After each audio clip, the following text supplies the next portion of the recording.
চাকরি নামক সোনার হরিণের পিছনে ছুটতে ছুটতে রীতিমতো ক্লান্ত হয়ে গেছেন, চাকরি হচ্ছে না। ব্যবসা করবেন, ফ্যামিলি থেকে টাকার সাপোর্ট দিতে রাজি না। আবার আপনারও এক ধরনের মাইন্ডসেট হয়ে গেছে যে ব্যবসা করতে মেলা টাকা লাগে। তো কি করবেন? কিছু একটা তো করতে হবে, বাঁচতে হবে সৃষ্টিকর্তার দুনিয়া। আজকে আমি আপনাদেরকে এমন একটা কাজের সন্ধান দেব যে কাজটা করে আপনি চমৎকার ইনকাম করতে পারবেন, যে আপনি ধারণা করতে পারবেন না যে এই কাজে কি পরিমাণ ইনকাম। তো কাজটা শুরু করার আগে, বক্তব্যটা শুরু করার আগে একটু ভূমিকা রাখতেই হবে। সেটা হলো বাংলাদেশে কি পরিমাণ মোটরসাইকেল আছে এটা কম বেশি সবাই জানি আমরা। এবং এই মোটরসাইকেলের মালিক অর্থাৎ যারা ড্রাইভ করেন এদের অধিকাংশই ইয়াং এবং এরা বেশ শৌখিন।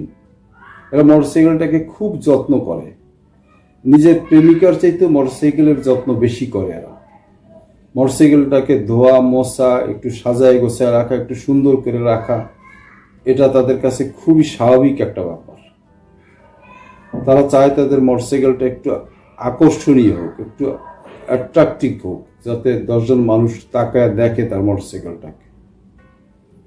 এই মোটরসাইকেলের যে ডেকোরেশনের কাজগুলো আছে, এই কাজটা তেমন কোনো ইঞ্জিনিয়ারিংয়ের কাজ না, এটা জাস্ট চোখের দেখা কাজ।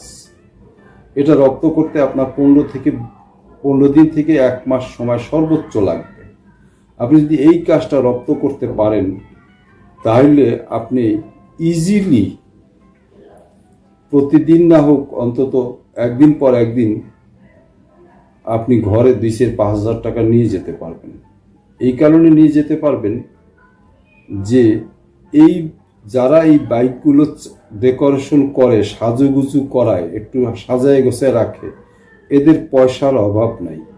আপনি একটু সাজায় মন মতো, তাদের মন জোগাইয়া একটু মন মতো একটু গাড়িটাকে সাজায় গোছায় দিবেন, তারা আপনাকে আপনার কল্পনা অতীত, আপনার ধারণা অতীত আপনি ধারণা করতে পারবেন এই পরিমাণ পয়সা তারা আপনাকে দেবে।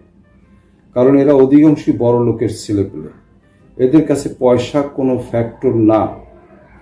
এই কাজটা শেখেন, পয়সা কামাইতে পারবেন।